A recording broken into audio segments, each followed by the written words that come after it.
Brethren, welcome to services for this, the first of the annual high days, the Feast of Unleavened Bread. And it's good to have everybody with us again. Obviously we had a bit of a late night last night with the Passover Seder, and we had a wonderful meal together, and we explored the meaning of the Passover meal and how that relates to the Last Supper that Yehoshua had with his disciples. So now we come to the daytime portion of this first day of the Feast of Unleavened Bread, the holy convocation, the set-apart convocation that Yehoshua commanded us. So we're going to study today the physical and the spiritual importance of unleavening our lives. So let's start by turning to the book of Exodus, and we'll go to Exodus chapter 12, and we will start in verse 14. Exodus 12, starting in verse 14. So this day shall be to you a memorial, and you shall keep it as a feast to Yahweh throughout your generations. You shall keep it as a feast by an everlasting ordinance. 7 days you shall eat unleavened bread. On the first day you shall remove leaven from your houses. For whoever eats unleavened bread from the first day until the 7th day, that person shall be cut off from Israel. On the first day there shall be a set-apart convocation, and on the 7th day there shall be a set-apart convocation for you. No manner of work shall be done on them, but that which every one must eat, that only may be prepared by you. So you shall observe the Feast of Unleavened Bread. For on this same day I will have brought your armies out of the land of Egypt. Therefore you shall observe this day throughout your generations as an everlasting ordinance. In the first month, on the 14th day of the month at evening, you shall eat unleavened bread, until the 21st day of the month at evening.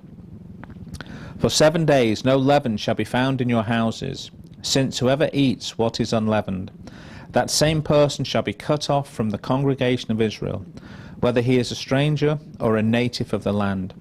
You shall eat nothing leavened. In all your dwellings you shall eat unleavened bread. So here we have the first instruction on this Feast of Unleavened Bread, and in verses 19 and 20 we're given this very clear instruction. 7 days there shall be no leaven found in your houses, for whosoever eateth that which is leavened, even that soul shall be cut off from the congregation of Israel, whether he be a stranger or born in the land. You shall eat nothing leavened. In all your habitations shall ye eat unleavened bread. So we are told there is to be no leaven in our houses. We are to eat nothing leavened, and there is no leavened bread to be found anywhere in our assemblies. And earlier on in that piece, in verse 15, it says, you shall eat unleavened bread for 7 days. And when we first came into this understanding, we put a lot of effort into unleavening our homes, but we missed the point about eating unleavened bread. And that's significant. Unleavened bread is the bread of affliction. And this whole 8-day period, starting with the Last Supper, going through Passover, and then into the Feast of Unleavened Bread, is a time of humbling ourselves. It is a time of sanctification, of being prepared, being set apart. And the unleavened bread has many symbolic meanings, but in this context it is the bread of affliction. So we are afflicting ourselves, we are humbling ourselves to come before Yahweh, to demonstrate to him that we have a right heart and a right attitude to be able to come into his presence. Now this instruction continues in verse 31. So let's just keep reading now from verse 31.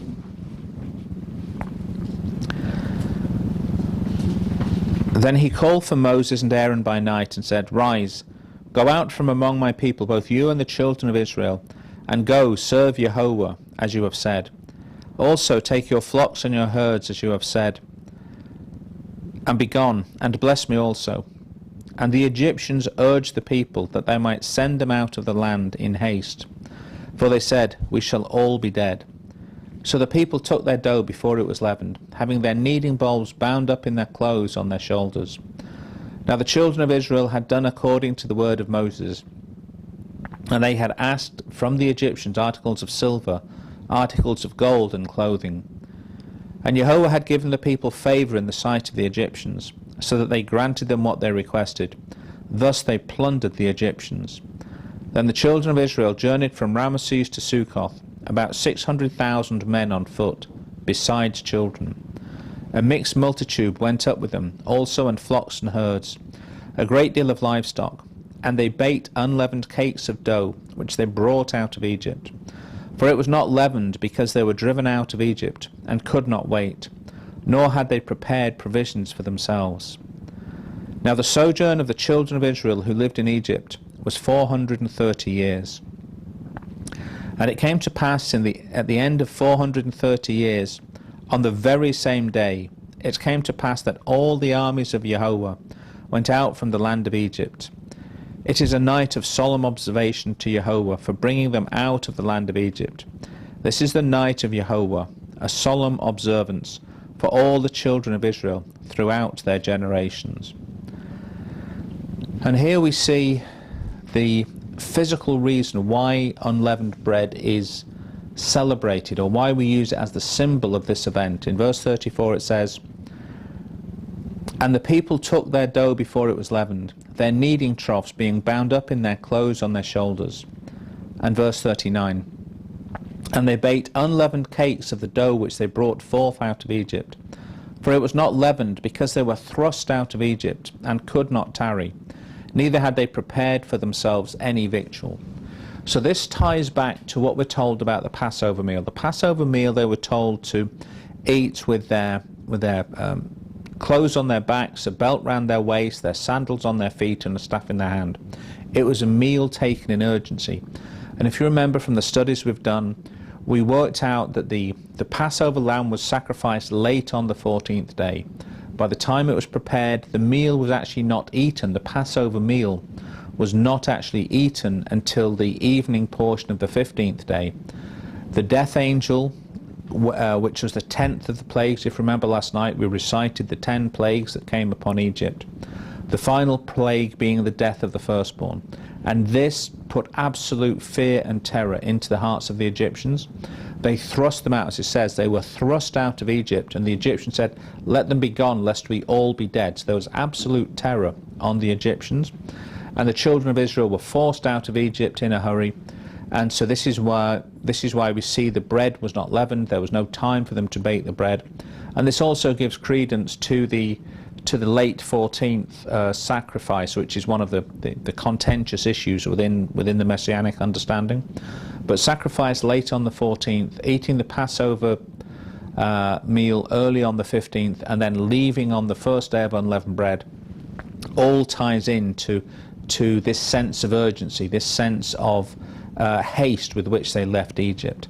And the indication is when Jehovah calls you out, and in the case, in the spiritual aspect, when he calls you out of sin, you need to take action, you need to take haste, because the longer you linger in your old ways, the longer you linger in your old life, the more difficult it is to make that journey into the freedom of a life living in Jehovah. So let's just turn forward one more page and look at another aspect of this event. This time I go to Exodus chapter 13.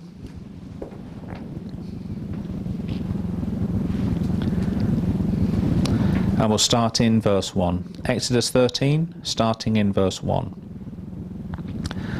Then Jehovah spoke to Moses, saying, "Consecrate to me all the firstborn. Whatever opens the womb among the children of Israel, both man and beast, is mine." And Moses said to the people, "Remember this day in which you went out of Egypt, out of the house of bondage, for the strength of the hand Jehovah brought you out of this place. No leavened bread shall be eaten. On this day you are going out in the month of Abib. And it shall be, when Jehovah brings you into the land of the Canaanites, and the Hittites, and the Amorites, and the Hivites, and the Jebusites, which he swore to your fathers to give you, a land flowing with milk and honey, that you shall keep this service in this month. 7 days you shall eat unleavened bread, and on the 7th day there shall be a feast to Jehovah. Unleavened bread shall be eaten 7 days, and no leavened bread shall be seen among you, nor shall leaven be seen among you in all your quarters. And you shall tell your son in that day, saying, This is done because of what Jehovah did for me when I came up from Egypt. It shall be a sign to you on your hand, as a memorial between your eyes, that Jehovah's law may be in your mouth. For with a strong hand Jehovah has brought you out of Egypt. You shall therefore keep this ordinance in its season from year to year. So again, there's a lot of information there. In verse 3 it says, And Moses said to the people, Remember this day in which you came out from Egypt, out of the house of bondage. For by strength of hand Jehovah brought you out from this place. There shall be no leavened bread be eaten. So we see here, this is a time of memorial. If you remember last night, we had people comparing birth dates to find out who was the youngest to ask the questions at the Seder meal. And the purpose of that was so that we would tell our children, we would remind our children of this event. And it says, by strength of hand, Jehovah brought you out from this place. So this is an example of the power of Jehovah. He smote Egypt with the death of the firstborn. He went on, as we discussed last night, he went on to destroy the armies of Egypt, to bring Israel into a place of safety. And in verse 7 we see this instruction repeated again. Unleavened bread shall be eaten 7 days. There shall be no leavened bread be seen with thee, neither shall there be leaven seen with thee in all thy quarters. Now we thought we'd been smart this year because we've just moved apartments, so we thought, well, it's a new apartment, it's clean, we've got very little to unleaven. We made very sure that before we brought the toaster down, I washed it and I scrubbed it out with boiling water. We've got a bread machine that we've only used twice, so that didn't take much cleaning out. And then we made sure that any yeast that we knew of, we threw away in the old property, so we didn't bring any yeast into this property. And one of the lessons of leavened bread is that leavening gets everywhere, and that there's many examples. People use the example of toast, and when you make a piece of toast and cut it, you get crumbs everywhere. You can't keep it contained. There's leaven in the air. There's yeast spores in the air. So people who make sourdough bread don't put yeast in. They just let the starter sit on the counter for a week, and after 7 days it starts to ferment. The yeast in the air starts to ferment. So we're surrounded by yeast. So it's indicative of being surrounded by sin, of the sin that's in the world. But no matter how careful we've been, and every year we try and be careful, we try and be diligent. But even this morning, as I was in the kitchen, I picked up a cup that I hadn't looked in, that I wasn't intending to look in, and there, hiding in the cup, was another packet of yeast. Okay? So even though I thought I'd been totally diligent, you just find that in the places that you are least expecting to find it, yeast is hiding. And that's indicative of the sin in our lives. No matter how careful you are, no matter how diligent you feel you are being, there's always opportunity for sin to manifest in your life.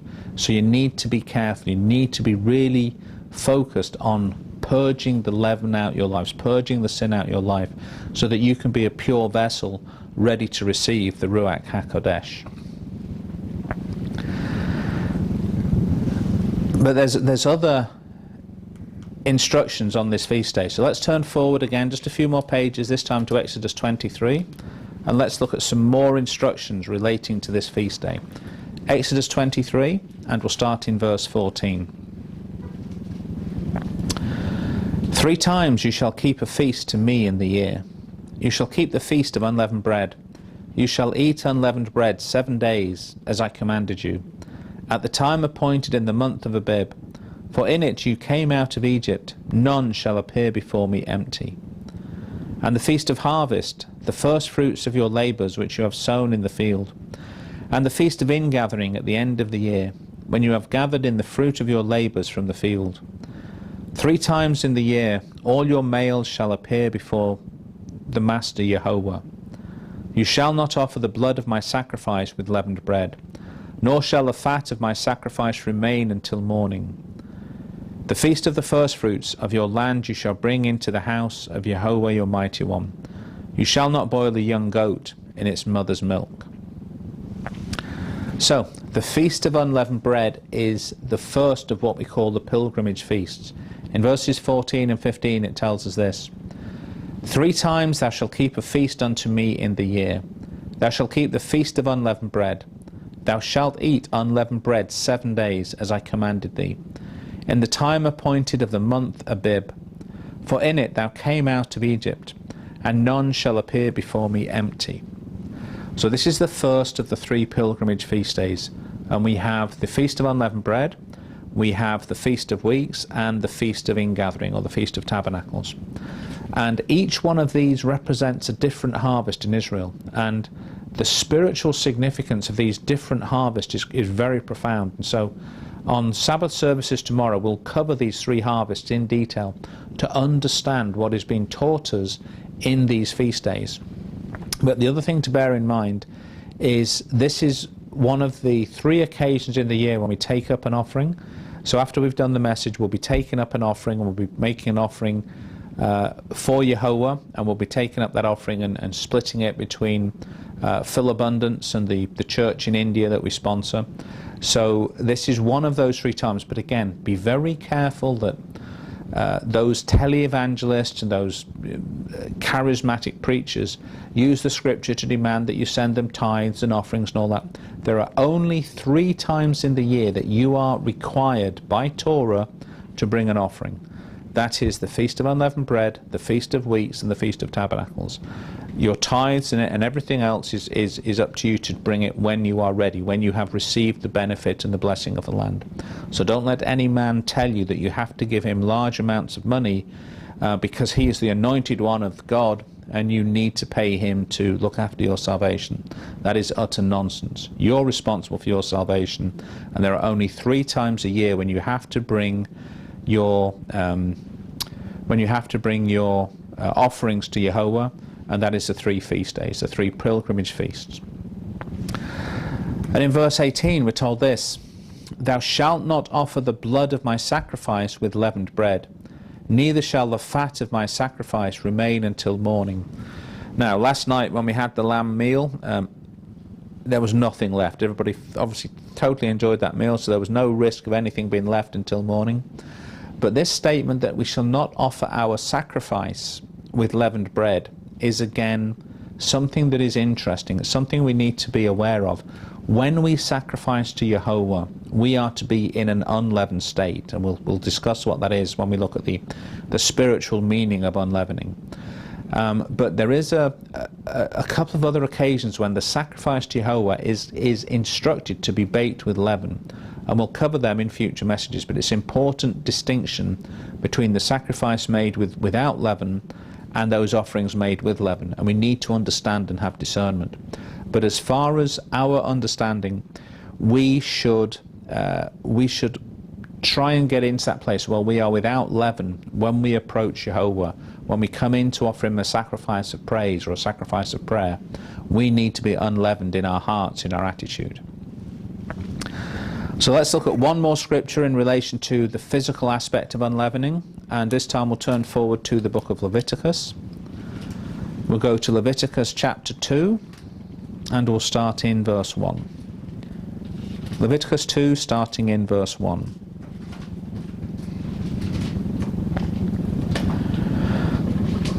When anyone offers a grain offering to Yehovah, his offering shall be of fine flour, and he shall pour oil on it, and put frankincense on it. He shall bring it to Aaron's sons the priest, one of whom shall take from it his handful of fine flour and oil, with all the frankincense, and the priest shall burn it as a memorial on the altar, an offering made by fire, a sweet aroma to Yehovah. The rest of the grain offering shall be Aaron's and his sons. It is most set apart of the offerings to Yehovah made by fire. And if you bring an offering of a grain offering baked in the oven, it shall be unleavened cakes of fine flour, mixed with oil, or unleavened wafers anointed with oil. But if your offering is a grain offering baked in a pan, it shall be of fine flour, unleavened, mixed with oil. You shall break it in pieces and pour oil on it. It is a grain offering. If your offering is a grain offering baked in a covered pan, it shall be made of fine flour with oil. You shall bring the grain offering that is made of these things to Yehovah, and when it is presented to the priest, he shall bring it to the altar. Then the priest shall take from the grain offering a memorial portion, and burn it on the altar. It is an offering made by fire, a sweet aroma to Yehovah. And what is left of the grain offering shall be Aaron's and his sons, It is most set apart of the offerings to Jehovah made by fire. No grain offering which you bring to Jehovah shall be made with leaven, for you shall burn no leaven, nor any honey in any offering to Jehovah made by fire. And for the offering of the firstfruits, you shall offer them to Jehovah, but they shall not be burned on the altar for a sweet aroma. And every offering of your grain offering you shall season with salt. You shall not allow the salt of the covenant of your mighty one to be lacking from your grain offering. With all your offerings you shall offer salt. If you offer a grain offering of your firstfruits to Jehovah, you shall offer for the grain offering of your firstfruits green heads of grain roasted on the fire, grain beaten from full heads. And you shall put on it oil, and lay frankincense on it. It is a grain offering. Then the priest shall burn the memorial portion, part of it beaten grain and part of it oil, with all the frankincense, as an offering made by fire to Jehovah. So here are the instructions regarding grain offerings.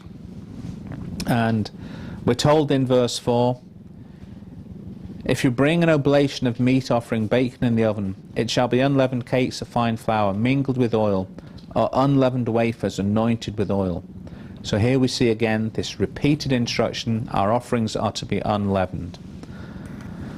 And in verse 11 we're told, no meat offering which ye shall bring unto Jehovah shall be made with leaven, for ye shall burn no leaven, nor any honey in an offering of Jehovah made by fire. Now that's from the King James Version, so the word meat there actually means meal or grain, so don't get confused by that. We are still talking about grain offerings, but it says very clearly the grain offering is offered without leaven, it is offered with oil, and it is offered with frankincense to be a sweet aroma to Jehovah. And also, if you notice, we are taught about this other offering. In verse 13 it says, and every offering of your grain offering you shall season with salt. You shall not allow the salt of the covenant of your mighty one to be lacking from all your grain offering. With all your offerings you shall offer salt. And for those who have joined us for Erev Shabbat, you will know when we take the bread and the Kiddush cup, we take salt with that bread, and that is symbolic of the cleansing process. Salt is a cleansing agent, just as we talked of last night that hyssop is an agent of purification, and the symbolism of parsley. Parsley is also a herb that is used for purification. So all of these sacrifices, all of the events, are indicative of our attempts, our striving to be cleansed and to be purified before Jehovah. Now, Jehovah knows what he's doing when he created us. He knows how our bodies work. And there is a clear therapeutic value in us abstaining from yeast for 7 days. And we see this, this situation is getting worse and worse in the Western world. And it's the concept of what's known as yeast overload. And you can see that in our society, more and more people are suffering with this event of yeast overload. If you look at fast food, everything is baked. You have pizzas and Subways and all the fast food. Everything is baked, everything is leavened. We eat far more processed food now than we ever did, than is really healthy for us. We eat so much leavening in our fast food that our bodies are in overload. It's called, one of the medical terms is called Candida overgrowth syndrome. And it's estimated that the vast majority of people living in the Western world are now infested with this Candida yeast. And I just want to give you some indication of this, and just to show you how, when Jehovah told us to abstain from yeast for 7 days, how he was actually protecting his people. If you look at the signs and symptoms of Candida, it says you get nail and skin fungal infections. You have feeling of being tired and worn down, or suffering from chronic fatigue or fibromyalgia. You have digestive issues such as bloating, constipation or diarrhea. You can have autoimmune disease such as Hashimoto's thyroiditis, rheumatoid arthritis, ulcerative colitis, lupus, psoriasis, scleroderma or multiple sclerosis. You can have difficulty concentrating, poor memory, lack of focus, ADD, ADHD and brain fog. skin issues such as eczema, psoriasis, hives and rashes, irritability, mood swings, anxiety or depression, vaginal infection, urinary tract infection, rectal itching or vaginal itching, severe seasonal allergies or itchy ears, strong sugar and refined carbohydrate cravings. Now, I don't know if everybody has all of those symptoms. It's probably unlikely we have all of them, but I would say the majority of people here will be suffering from some or a portion of those symptoms. And that is indicative that we are suffering from this candida overgrowth, okay? And when Yehovah told us to abstain from yeast for 7 days, he was protecting his people. Not only was there the spiritual aspect, but he was physically giving us a healthy process to protect us from this problem. And if you look at the recommended treatment, the first one, starve the yeast. No sugar, no milk, no yeast-containing foods. So if you think about it, sugar would have been virtually unknown in the time of the Israelites. Milk, the milk that they had then was most certainly goat's milk. It wasn't cow's milk that is the norm in our society. And there are significant structural differences between goat's milk and dairy milk. And so in the time of the Israelites, when you think they went through the wilderness for 40 years, they were promised a land flowing with milk and honey, but on their journey they were pretty much at times limited to manna and water. So they went through this purification process.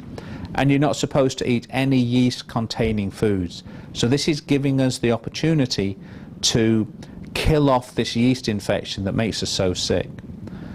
The next step is to kill the yeast, and they recommend using antifungal herbs such as berberine, grapefruit seed extract or olive leaf, combined with caprylic acid from coconut oil. And for those of you that know us, we are big fans of coconut oil. There are so many therapeutic benefits of coconut oil. So we've now pretty much got rid of all other fats out of our diet except coconut oil, and it has great therapeutic benefits. Repopulate the gut, and they're talking about saccharomyces, boulardii, fermented foods such as kimchi, sauerkraut, kefir, yogurt and coconut water. And again, I make my own kefir. I produce it myself from goat's milk, but that's very good for protecting us. And one of the reasons why we see this massive increase in candida overgrowth is because antibiotics are so common in our society. When you take an antibiotic to kill off a disease, what you actually do is you kill off all the good bacteria in your gut. And in the past, historically, before we had this proliferation of antibiotics, the good bacteria in your gut was more than able to suppress and protect you from the growth of candida, from the growth of these other bacterial agents. But because we've taken so much antibiotic, we've killed off the good bacteria in our gut, and so now it's fertile ground for any other bacteria or yeast type product to grow and get out of control. So part of this healthy process is to repopulate the gut with good bacteria.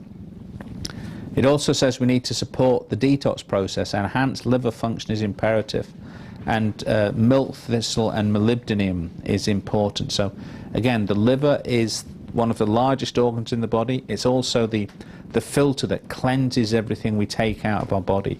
So you have to give your liver a break. You have to detox now and again. You have to cleanse to allow your liver to do what it needs to do. And also emotional healing. One of the things I often mention is that the physical illness is typically just an outward manifestation of an emotional imbalance. So if you have emotional issues, it will inevitably manifest itself in some sort of sickness or illness. So, you know, we recommend looking at homeopathic remedies or looking at anything you can do, and there's a variety of different things that we suggest to people to try during this process. But it all goes back to this abundance of yeast in our food supply, this excess of antibiotics in our water, in our medical system. All of these things cause us to be sick, which is causing this candida event to make us so sick in our lives. So again, Yehovah knew what he was doing when he gave instructions for his people to go through this process of de-leavening and being yeast free for 1 week a year. Okay?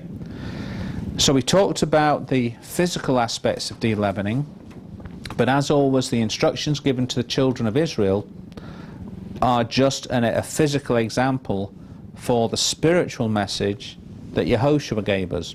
So now let's turn to the New Testament and let's look at some examples that Yehoshua taught of in relation to this de-leavening process. So let's turn to Matthew 13 and we'll start in verse 31. Matthew 13, starting in verse 31.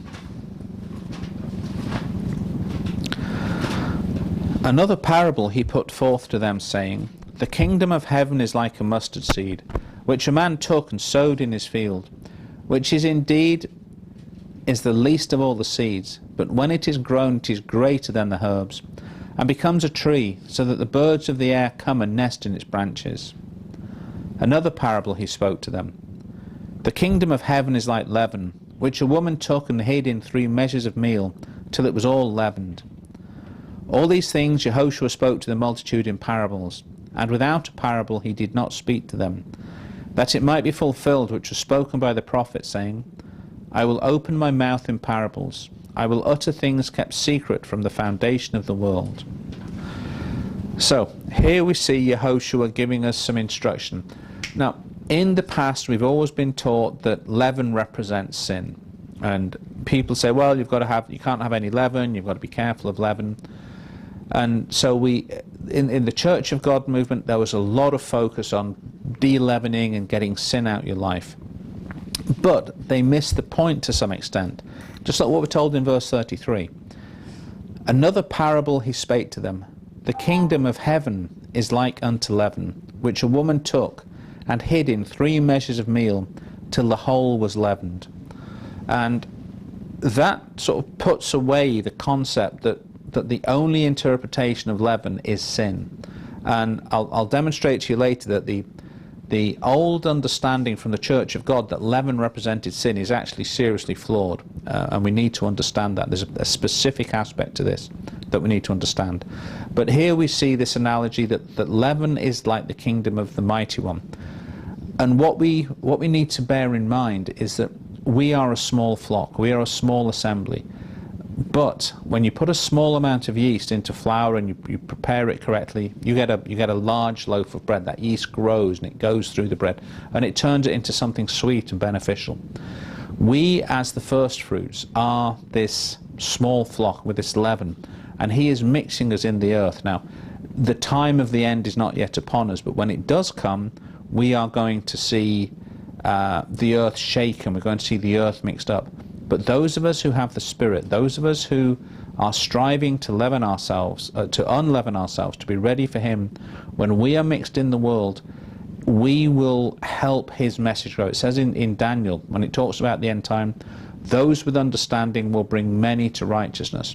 So Yehovah is going to mix us in the world. Just as you would mix yeast in bread loaf, he's going to mix us in to be a light in the darkness, to be an example, to bring many people to righteousness. So this is the analogy that Yehoshua was using here. So we need to be careful. When people get adamant that leaven can only mean sin, there are other scriptures that clearly point against that.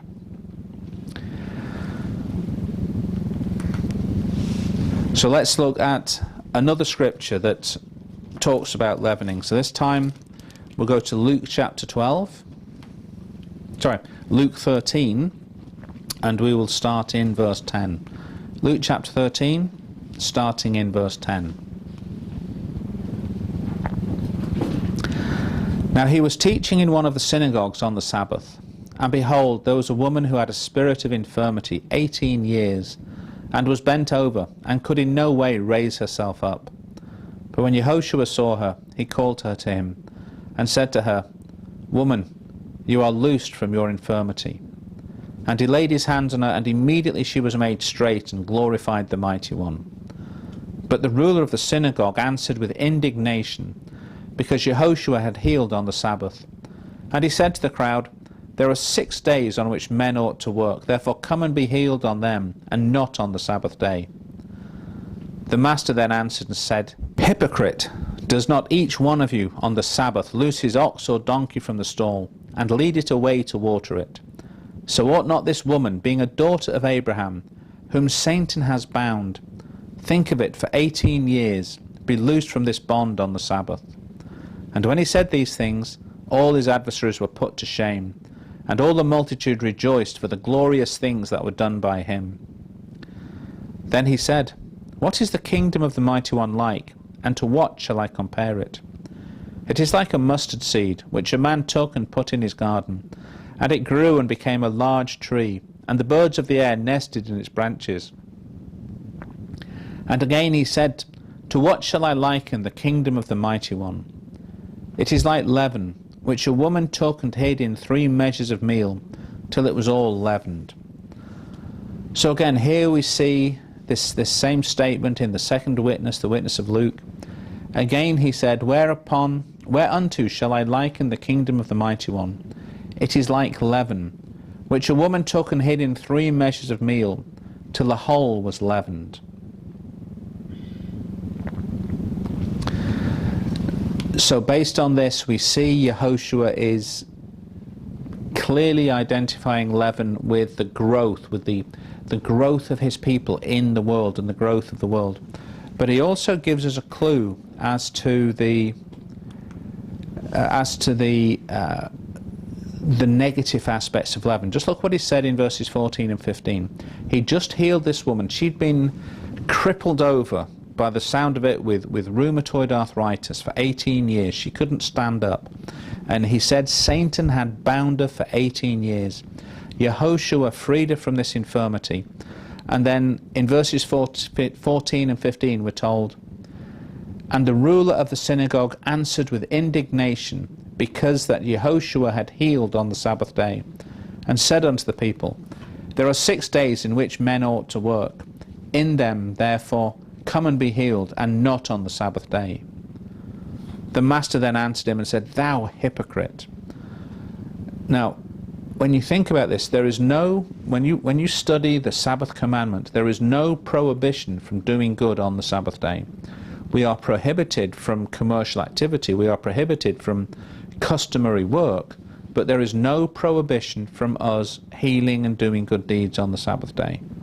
Yehoshua here healed this woman who'd been bound in the pain and the agony of rheumatoid arthritis for 18 years, and this leader of the synagogue chastised the Son of the Mighty One.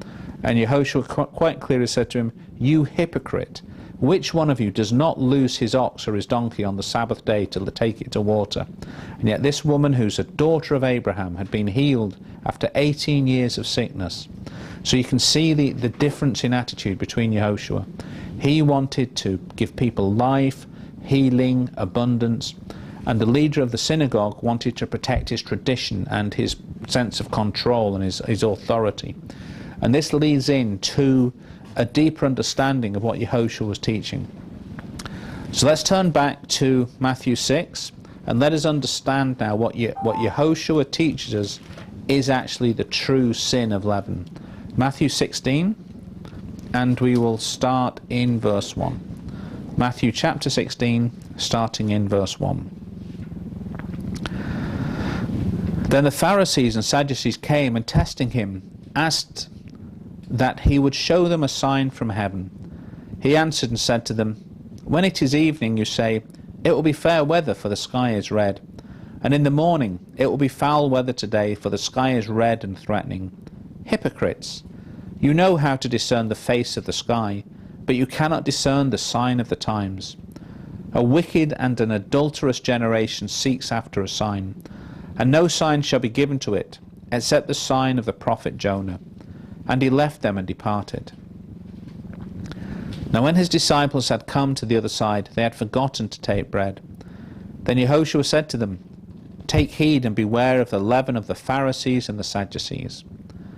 And they reasoned among themselves, saying, Is it because we've taken no bread? But Yehoshua, being aware of it, said to them, O you of little faith, why do you reason among yourselves because you have bought no bread? Do you not yet understand or remember the 5 loaves of the 5,000, and how many baskets you took up? nor the 7 loaves of the 4,000, and how many large baskets you took up? How is it you do not understand that I did not speak to you concerning bread? But beware of the leaven of the Pharisees and the Sadducees. Then they understood that he did not tell them to be aware of the leaven of bread, but of the doctrine of the Pharisees and the Sadducees. And here we see Yehoshua begin to give us clarity over what this sin of leaven really is. In verse 6 he says, Then Yehoshua said to them, Take heed and beware of the leaven of the Pharisees and the Sadducees. And in verse 12, again, as we apply the principle, let the Bible interpret the Bible, let Scripture interpret Scripture. In verse 12 he said, Then they understood how that he bade them to beware of the leaven of bread. Sorry, not beware of the leaven of bread, but of the doctrine of the Pharisees and the Sadducees. So their doctrine was what he was warning them against. It was their self-righteousness, their hypocrisy. Just as he chastised the leader of the synagogue who criticized him for healing the woman, here Yehoshua is criticizing the religious elite for their self-righteousness and their hypocrisy and their man-made doctrines. And let's look at the second witness to this in Luke chapter 12. Let's turn forward again to the Gospel of Luke. We'll go to Luke chapter 12. And we'll start in verse 1. In the meantime, when an innumerable multitude of people had gathered together, so that they trampled one another, he began to say to his disciples, first of all, Beware of the leaven of the Pharisees, which is hypocrisy. For there is nothing covered that will not be revealed, and nor hidden that will not be known. Therefore, whatever you have spoken in the dark will be heard in the light, and what you have spoken in the ear in the inner rooms will be proclaimed on the housetops. And I say to you, my friends, do not be afraid of those who kill the body, and after that have no more that they can do. But I will show you whom you should fear. Fear him, who after he has killed has the power to cast into hell. Yes, I say to you, fear him. Are not 5 sparrows sold for 2 copper coins, and not one of them is forgotten before the Mighty One? But the very hairs of your head are all numbered. Do not fear, therefore. You are of more value than many sparrows. So what did Jehoshua teach us? In verse 1. In the meantime, when there were many gathered together, an innumerable multitude of people, insomuch that they trod upon one another, he began to say unto his disciples, first of all, Beware ye of the leaven of the Pharisees, which is hypocrisy. So here we see the true meaning, the true sin of leaven. It is the hypocrisy, and it is the false doctrine of the Pharisees and the Sadducees. So when we think about the spiritual aspect of unleavening, yes, certainly we have to put sin out of our lives, but it is much more important that we focus on understanding the doctrine. As we discussed last night, Yehoshua told us that we are to worship in spirit and in truth. We need to understand the scriptures. We need to have the truth of Scripture so that we can then apply that physical truth to guide us and protect us as we embark on our spiritual journey. And the false doctrine of the scribes and the Pharisees, we talked about the paganistic elements that have been brought into the traditional Jewish Haggadah. We talk about the hypocrisy of the religious elite. We talk about how the rulers of this world want more and more power for themselves, and they will take that at the expense of the people. They don't care who they hurt or kill or rob or steal. They just want more and more power for themselves, and as they bring greater condemnation on themselves through their hypocrisy, through their false doctrine, through their deceit.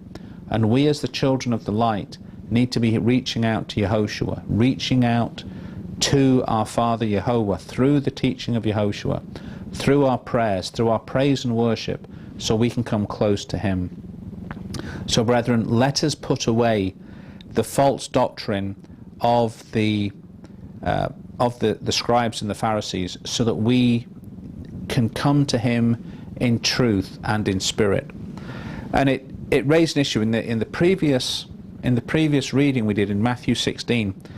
there is a clear indication of the one sign that Yehoshua said he would give to his people, and it's overlooked. And we have today in the Christian church is known as Good Friday, and on Sunday when we think about the wave sheaf offering, the Christian church will be celebrating Easter. But there's one verse that clearly tells us this cannot be true. In Matthew 16, we read that one just a moment ago. Yehoshua said he would give no sign except the sign of the prophet Jonah. Now, what was the sign of the prophet Jonah? He was in the belly of the whale for 3 days and 3 nights. Now, today in the Christian faith is Good Friday. We know from the scriptures that he was executed at 3 o'clock in the afternoon. So, we are told that we worship on Sunday, and we celebrate, we venerate Easter Sunday, because that was the day that Yehoshua was resurrected. So let's just prove that point from the scripture. He died on Friday, so Friday, Saturday, Sunday. Well, that seems to make sense. But when we look at the scripture in detail, let's look at what it says. He died at 3 o'clock Friday afternoon and was in the ground 3 days and 3 nights. So understanding that, so he was in the ground on the nighttime portion of Friday, which takes us through to Saturday morning. The daytime portion of Saturday, the nighttime portion of Saturday, the daytime portion of Sunday, the nighttime portion of Sunday, the daytime part of Monday. That's 3 days and 3 nights. So if Yehoshua died on Good Friday, he did not be resurrected until Monday. So why does the Christian faith worship on Sunday? You cannot prove that from the scriptures. In fact, you'll know from the studies that we've done in the past, Yehoshua actually died on a Wednesday afternoon. And then we see, counting forward 3 days and 3 nights, he died Wednesday afternoon, so he was in the ground Thursday night, Friday day, Friday night, Saturday day, Saturday night. So here we can see that he was resurrected at the end of the Sabbath day. That's 3 days and 3 nights completed from the Wednesday afternoon. So we know that Yehoshua actually rose on the Sabbath day, which is his appointed time. So there is no evidence, there is no justification from Scripture for the Christian faith to worship on the Sunday, because that was the day he was resurrected. We can prove from that one verse of Scripture that Easter Sunday is nonsense. In fact, it is the pagan festival of Ishtar, which is being worshipped in the Christian assemblies. She is the fertility goddess of the Babylonians. The Easter eggs that are brought out at the Feast of Ishtar are symbols of fertility. The rabbits that we hear that are used are symbols of fertility. And in fact, when you see, I mean, there's one church around here that has a big banner advert saying they're doing a mega Easter egg hunt. 10,000 Easter eggs are being looked for this Sunday. The coloured Easter eggs in the pagan times, the eggs were actually boiled in the blood of the children who were sacrificed to the goddess Ishtar. So when you see people who claim to be Christians running around looking for coloured Easter eggs, they're actually performing a ritual or a symbolic child sacrifice to the Babylonian fertility goddess Ishtar. That is how perverted and corrupt our society has become, and that is how deceived mainstream Christianity has become.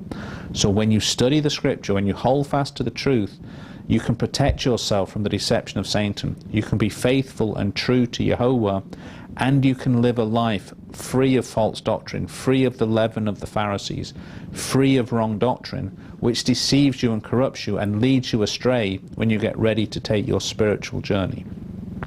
Anyway, that was a slight digression, so let's get back to the main theme of today's message. Let's turn again to Matthew. This time I'll go to Matthew 23. And we will start in verse 1. Matthew 23, starting in verse 1. Then Yehoshua spoke to the multitudes and to his disciples, saying, The scribes and the Pharisees sit in Moses' seat. Therefore, whatever they tell you to observe, that observe and do. But do not do according to their works, for they say and do not do. For they bind heavy burdens hard to bear, and lay them on men's shoulders, but they themselves will not move with them one of their fingers. But all their works they do to be seen by men. They make their phylacteries broad, and enlarge the border of their garments. They love the best places at feasts, the best seats in the synagogues, greetings in the marketplace, and to be called by men, Rabbi, Rabbi. But you, do not be called Rabbi, for one is your teacher, the Messiah, and you are all brethren. Do not call anyone on earth your father, for one is your Father, he who is in heaven. And do not be called teacher, for one is your teacher, the Messiah. But he who is greatest among you shall be your servant. And whoever exalts himself will be humbled, and he who humbles himself will be exalted. But woe to you, scribes and Pharisees, hypocrites, for you shut up the kingdom of heaven against men. For you neither go in yourselves, nor do you allow those who are entering to go in. Woe to you, scribes and Pharisees, hypocrites, for you devour widows' houses, and for a pretense make long prayers. Therefore you will receive greater condemnation. Woe to you, scribes and Pharisees, hypocrites, for you travel land and sea to win one proselyte, and when he has won you make him twice as much a son of hell as yourselves. Woe to you, blind guides, who say, whoever swears by the temple, it is nothing, but whoever swears by the gold of the temple, he is obligated to perform it. Fools and blind, for which is greater, the gold, or the temple that sanctifies the gold? And whoever swears by the altar, it is nothing, but whoever swears by the gift that is on it, he is obliged to perform it. Fools and blind, for which is greater, the gift or the altar that sanctifies the gift? Therefore he who swears by the altar swears by it, and by all things on it. He who swears by the temple swears by it, and by him who dwells in it.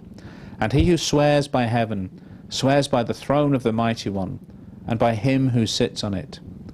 Woe to you, scribes and Pharisees, hypocrites, for you pay tithe of mint and anise and cumin, and have neglected the weightier matters of the law, justice, and mercy, and faith. These you ought to have done without leaving the others undone. Blind guides who strain out a gnat and swallow a camel. Woe to you, scribes and Pharisees, hypocrites, for you cleanse the outside of the cup and dish, but inside they are full of extortion and self-indulgence. Blind Pharisee, first cleanse the inside of the cup and dish, then the outside of them may be clean also. Woe to you, scribes and Pharisees, hypocrites, for you are like whitewashed tombs, which indeed appear beautiful outwardly, but inside are full of dead men's bones, and all uncleanness. Even so you also outwardly appear righteous to men, but inside you are full of hypocrisy and lawlessness. So Yehoshua was certainly not pulling his punches when he gave that message to the scribes and the Pharisees, the religious elite of their day. And in verses 23 to 25 he tells us this: Woe to you, scribes and Pharisees, hypocrites, for you pay tithe of mint and anise and cumin, and have omitted the weightier matters of the law, judgment, mercy, and faith. These ought ye to have done, and not leave the others undone. Ye blind guides, which strain out a gnat and swallow a camel. Woe unto you, scribes and Pharisees, hypocrites, for you make clean the outside of the cup and of the platter, but within they are full of extortion and excess.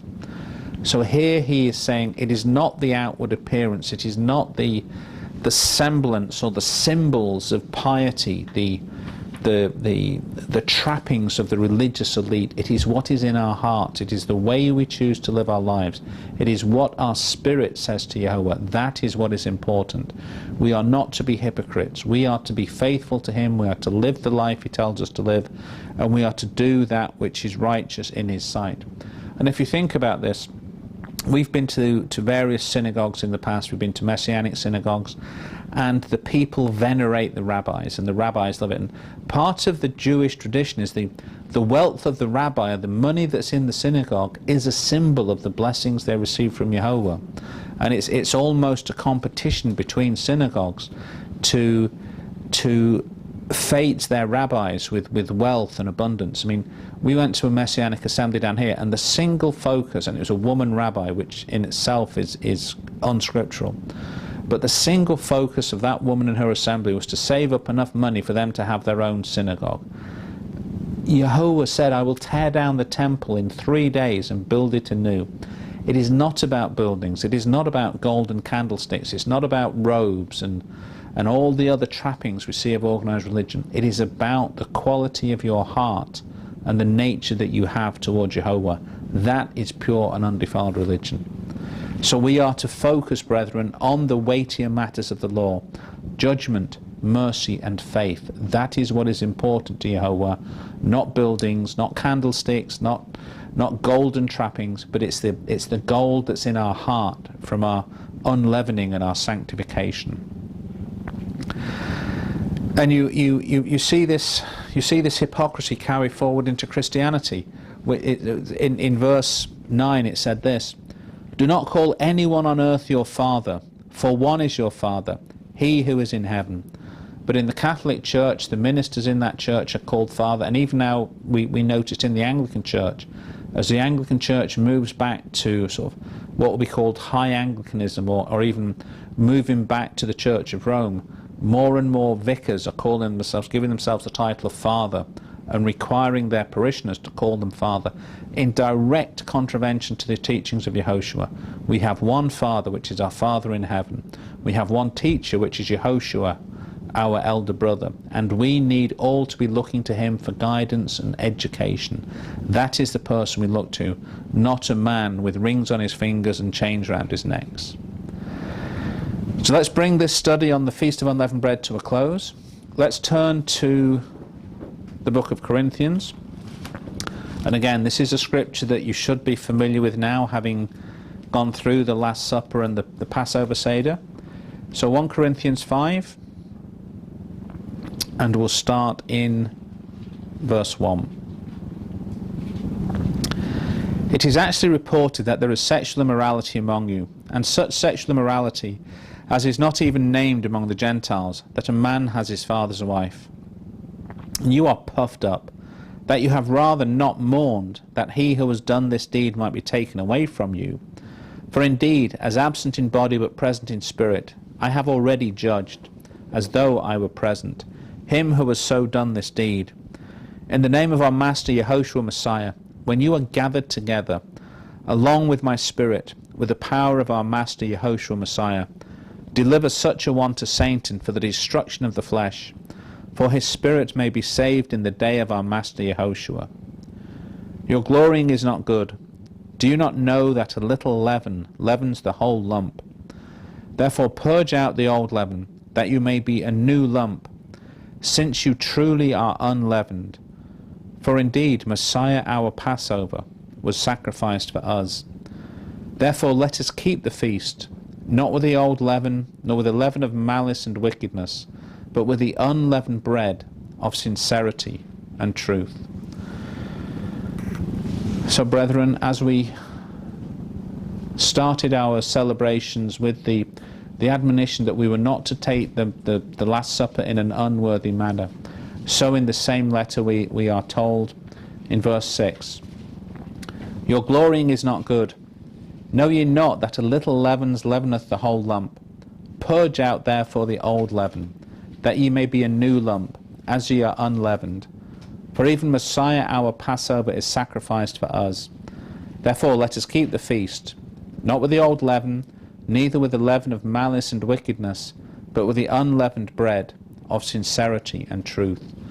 Brethren, as we go through this week-long period of unleavening, let us unleaven ourselves, and let us endeavour to live our life completely, a life of sincerity and truth. And let's finish with just one more scripture. Let's turn this time to the book of Galatians. And we'll go to Galatians chapter 5, and we'll start in verse 7.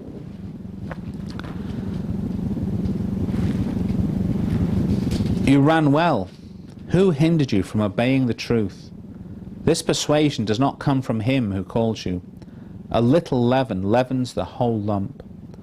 I have confidence in you, in the Master, that you will have no other mind, but he who troubles you shall bear his judgment, whoever he is. And I, brethren, if I still preach circumcision, why do I still suffer persecution? Then the offence of the stake has ceased.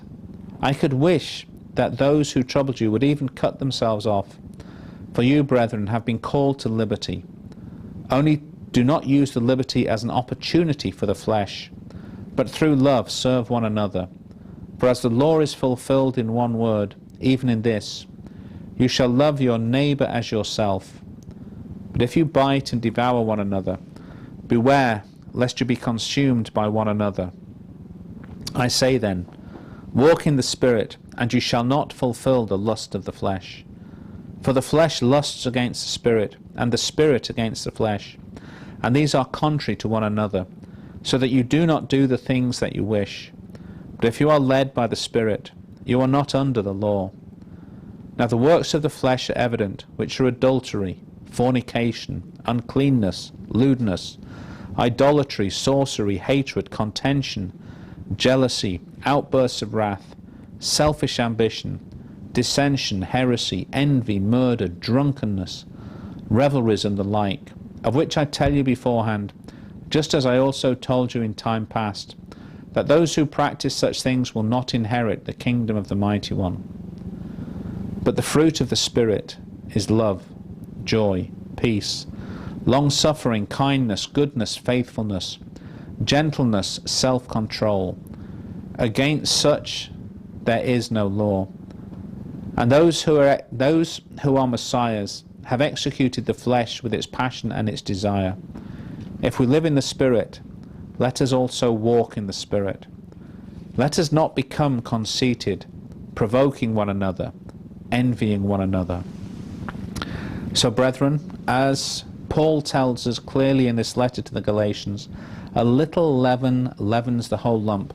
We must strive to understand the true doctrine. We must strive to understand the truth of Scripture, so that false doctrine cannot be used to deceive us and take us away from Jehovah. And in verse 17, let us be aware that as we said, we eat the unleavened bread of affliction. We humble ourselves. The foot washing ceremony was to humble ourselves before our brethren.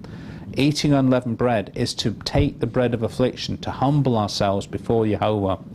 And as it says in verse 17, for the flesh lusts against the Spirit, and the Spirit against the flesh, and these are contrary to one another, so that ye cannot do the things ye would. So, brethren, let us use this period of sanctification. Let us use this period of unleavening, this 7-day period, to suppress our physical nature, to suppress our carnal lusts, so that we may be true in the Spirit, to come to Jehovah, so that we can receive the true fruit of the Spirit, and that we may manifest those gifts in our life as we are unleavened and as we are sanctified, ready for the outpouring of the Ruach HaKodesh. Amen.